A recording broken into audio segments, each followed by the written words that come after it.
Hi folks, hope you're all well. So today we're going to take a walk down memory lane and have a look at 20 retro games that I absolutely loved or have a story to them that make them special to me.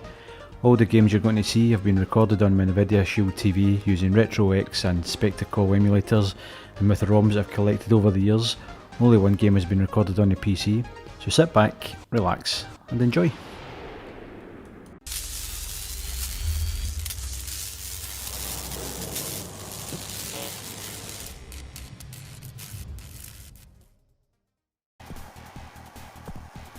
Number 1. Sensible Soccer. A bird's eye top-down view football game which was released by Sensible Software back in 1992. It first came to the Amiga and the Atari ST, with future titles appearing on other platforms such as Mega Drive and Super Nintendo. Sensible World of Soccer even made it onto Xbox Live later on, where it featured online multiplayer. The version on screen at the moment is the Mega Drive version, but I mainly played this on the Amiga where players and team names appeared correctly if I remember right. This has got to be my all-time favourite retro game. I used to have all my friends round at my house where we would play full tournaments for hours on end. It was simply a fun game where you could score outrageous goals, big curlers from halfway up the field. It was so fun that I gave my son a shot of it, and if he ever sees me playing retro games on the Shield TV, he always asks for a shot of Sensible Soccer.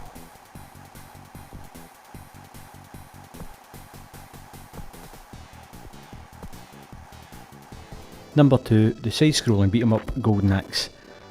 This is one of the many arcade games that's actually made it onto my list. For me, arcade games bring back a lot of great memories. My friends and I had a few places that we could go to which had single arcade machines. These naturally got changed out through time for other games, but Golden Axe was always a favourite. When the shows at the carnival turned up, we were always hoping to see an appearance by Golden Axe in the arcade bit. Golden Axe was first released by Sega back in 1989, and it's safe to say there's not many people's lists that Golden Axe wouldn't make it onto.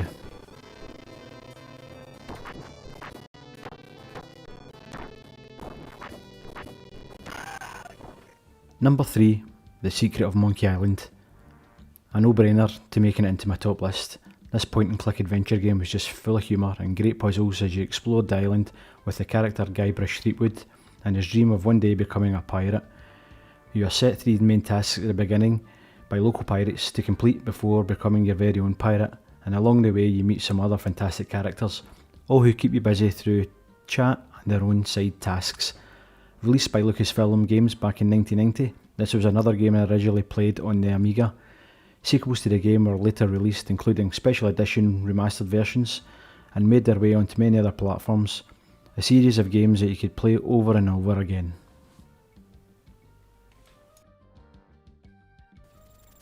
Number 4, Desert Strike. Another classic game that I absolutely love playing in the Mega Drive, or the Sega Genesis, depending on where in the world you're from. Desert Strike showed up in various other platforms too.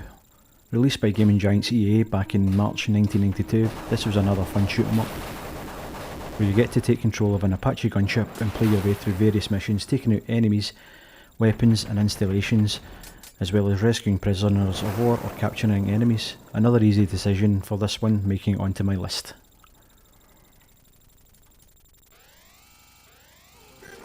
Number 5, Street Fighter 2.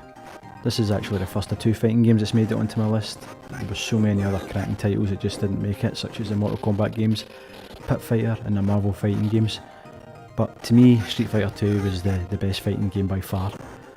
Released back in February of 1991 by Capcom, this has got to be one of the most played arcade games out of all of them that are on my list. It took me ages to master all the controls, but even then I still always chose to go Ryu.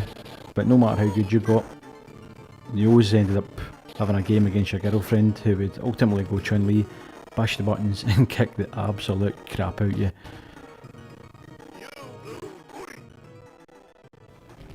Number 6, keeping on with the fighting games theme, and it's Final Fight. Released by Capcom in December 1991. Another arcade game that just seems to have good memories for me, constantly chucking 20p's into the machine trying to complete it. But the best memory for me about this game is the bit where you get to smash up the car. Something that also featured in Street Fighter 2. The panic kicked in when you only had seconds to go, but hadn't destroyed the car to get that perfect score. Another cracking game.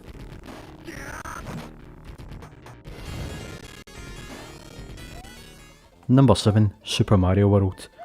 Of course, the little plumber and his brother Luigi was going to make it into my list somewhere.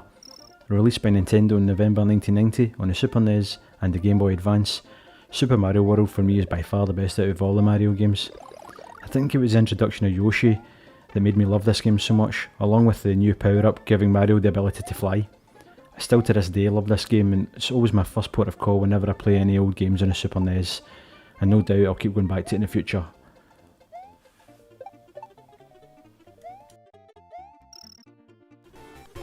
Number 8, and it's Sonic the Hedgehog. Now going from Mario to Sonic doesn't quite feel right, but Sonic had to make it onto my list for a very special reason. The Mega Drive was the very first console that I owned that was my own. Any games that I'd played prior to this were either played on my brother's computers, friends' consoles or on arcade machines. Sonic of course came bundled with the Mega Drive back in 1991, and I had hours and hours playing with this game's console. But the most fun bit about it was actually when I found out where my mum had hidden it prior to me getting it at Christmas. So one night while my mum was at work, told my brother where it was hidden. He actually went up to the loft, took it out, and we set it up at the TV, and we had a few hours of games playing it together before we put it all back together, repackaged it, put it back up aloft, and nobody was any wiser that we'd actually been playing this thing. So if you're watching this, Mum, I'm really sorry. Number 9, released by Taito back in 1987, and it's Operation Wolf. This side-scrolling shooter makes it onto my list purely as it was the first game that I played where you actually shoot things in the screen using guns. Actually, I think that's a lie. I think Duck Hunt came out earlier, and I definitely played that first. Regardless of that though, Operation Wolf was excellent, especially if you were lucky enough to play it on an arcade machine that had the kickback feeling in the guns. Some so violent that no doubt if you still played it to this day, you would be soon titled for Vibration White Finger.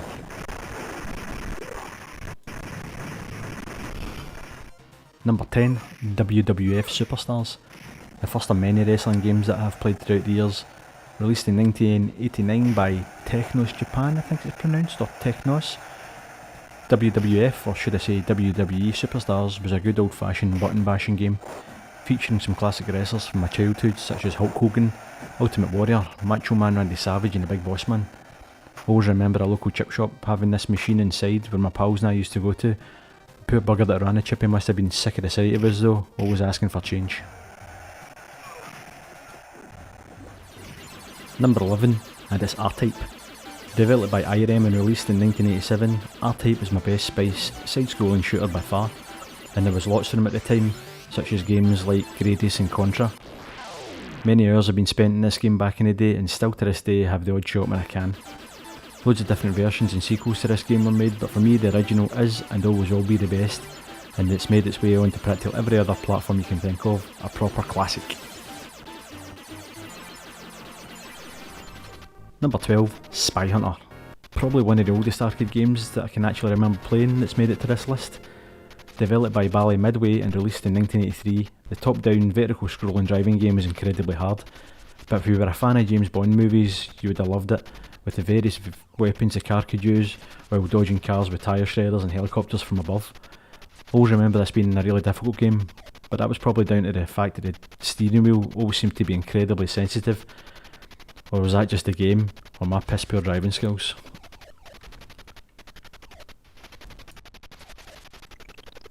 Number 13, Manic Minor. Released back in 1983, I played this on the good old ZX Spectrum with its separate tape deck and screwdriver required to adjust the tape head just to get the damn thing working. This game by Bugbite was probably my first real taste at a platformer.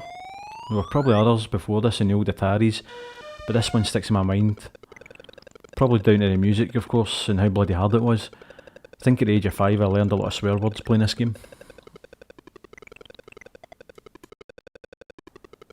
Number 14, School Days. My second entry onto the list from my playing days on the old Spectrum 48K, or Spectrum ZX I should say. Released by Microsphere back in 1984, School Days was another game that I seem to remember being notoriously hard. The game involved trying to steal your report card from the staff room by carrying out various tasks around the school. If you were cut out of class or up to no good by any of the wandering teachers, you would be handed lines to do, and if you hit 10,000 lines it was game over. Sounds simple enough, but a lot of the times you get blamed for things that was down to the actions of other peoples around you. Another fantastic game. Number 15, Gauntlet. It's another easy one to make onto my list to be honest. made by Atari Games and released in 1985. Controlling one of 4 characters, each who had their own individual strengths and weaknesses.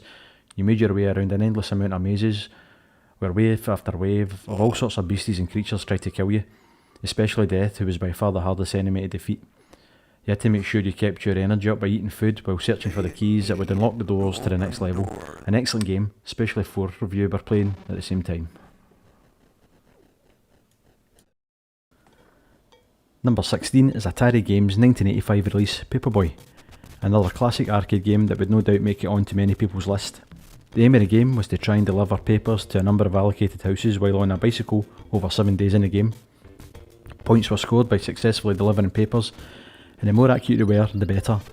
On top of that, there were extra things you could throw papers at to gain points, such as burglars trying to break into a house, and also a bonus round at the end of each stage where you could try and hit various targets. But it wasn't that easy. There was plenty of obstacles to avoid as you cycled along. You could accidentally miss a delivery to a house or smash a window, all which resulted in points being deducted or losing subscriptions. Number 17, Teenage Mutant Ninja Turtles, or Hero Turtles depending on where you happen to live. This was a 4-player arcade game released by Konami back in 1989.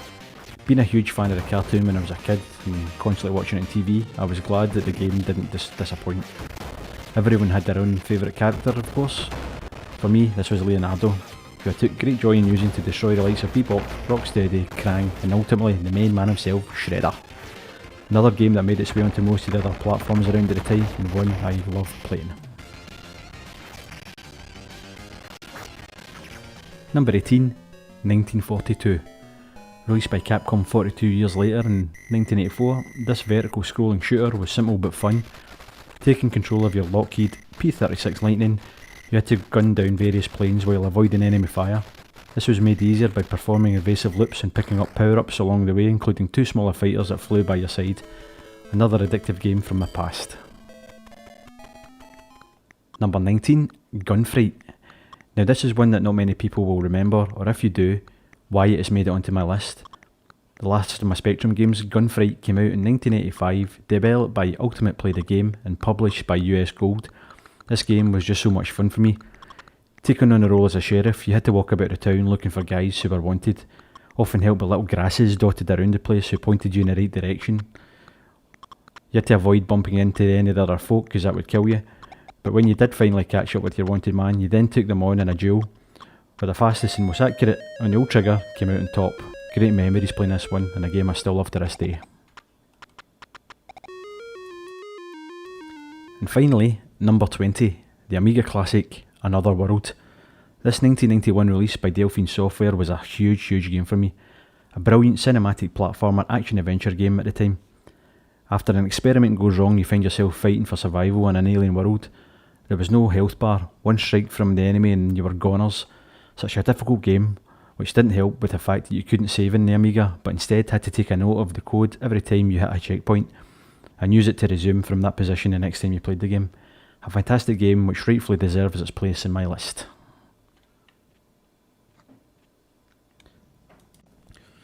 So there you have it folks, hope you enjoyed that one. I forgot to mention at the start of the video that these games were in no particular order, just my top 20 games. Did any of these games bring back good memories for you guys? What would your top 20 be? Would any of these games make it onto your list? As always, if you could leave a like and a subscribe, it would be so much appreciated. Or if you dislike it, leave a comment below and I'll make sure that I use this towards making future videos better. Thanks again for watching, and I'll see you guys next time.